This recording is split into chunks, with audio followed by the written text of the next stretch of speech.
আমরা হরহামেশায় শুনে থাকি বিয়ের দাবিতে প্রেমিকের বাড়িতে অনশন করে প্রেমিকা, কিন্তু এবার যেন ঘটল ভিন্ন এক ঘটনা। বিয়ের স্বীকৃতি পেতে প্রেমিকার বাড়িতে অনশন করছেন এক যুবক। এ ঘটনায় এলাকায় ব্যাপক চাঞ্চল্য সৃষ্টি হয়েছে। মাদারীপুরে প্রেমিকার বাড়িতে বিয়ের স্বীকৃতি ও প্রিয় মানুষকে ফিরে পাওয়ার দাবিতে এক যুবকের অনশন ঘিরে এলাকায় ব্যাপক চাঞ্চল্য সৃষ্টি হয়েছে। ডাসার উপজেলার নবগ্রাম ইউনিয়নের আলিসাকান্দি গ্রামের বাসিন্দা বিপ্রদাস পাত্রের ছেলে বিশ্বজিৎ পাত্র এ ঘটনা ঘটান। তার প্রেমিকা পাশের বাড়ির মনতোষ বারের মেয়ে অনুশীলা বারে। গত মঙ্গলবার সকাল থেকে অনশনে বসেছে প্রেমিক বিশ্বজিৎ পাত্র দাবি করেন 10 বছর আগে অনুশীলার সঙ্গে তার প্রেমের সম্পর্ক হয়। পরে প্রেম গড়ায় বিয়েতে।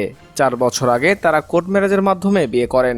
সেই সুবাদে তার স্ত্রীর লেখাপড়ার জন্য 15 থেকে 20 লাখ টাকা খরচ করেন, কিন্তু সম্প্রতি একটি চাকরিতে যোগদানের পরে অনুশীলা সম্পূর্ণ যোগাযোগ বিচ্ছিন্ন করে দেয়। তাই বাধ্য হয়ে প্রেমিকার বাড়িতে অনশন করছেন প্রেমিক। অন্যদিকে অনুশীলা বারে অভিযোগ করে বলেন, আমার সঙ্গে বিশ্বজিতের সম্পর্ক ছিল, জোর করে সে আমাকে কোর্ট ম্যারেজে স্বাক্ষর নেয়। আমি 1 সপ্তাহ আগে তাকে ডিভোর্স দিয়েছি, এখন আর সংসার করার কোনো ইচ্ছে নেই। এ বিষয়ে মাদারীপুরের ডাসার থানার ভারপ্রাপ্ত কর্মকর্তা তারিকুল ইসলাম বলেন, ঘটনাটি সম্পর্কে খোঁজ নেওয়া হচ্ছে। এখনো থানায় কোনো লিখিত অভিযোগ পাওয়া যায়নি। অভিযোগ পেলে তদন্ত করে প্রয়োজনীয় আইনগত ব্যবস্থা নেওয়া হবে। দর্শক, প্রেমিকার এমন কাণ্ড কি ঠিক হয়েছে? কমেন্ট করে জানাবেন আপনাদের মূল্যবান মতামত। এখনকার মতো এখানে শেষ। পরবর্তী আপডেট জানতে সাথেই থাকুন। ধন্যবাদ।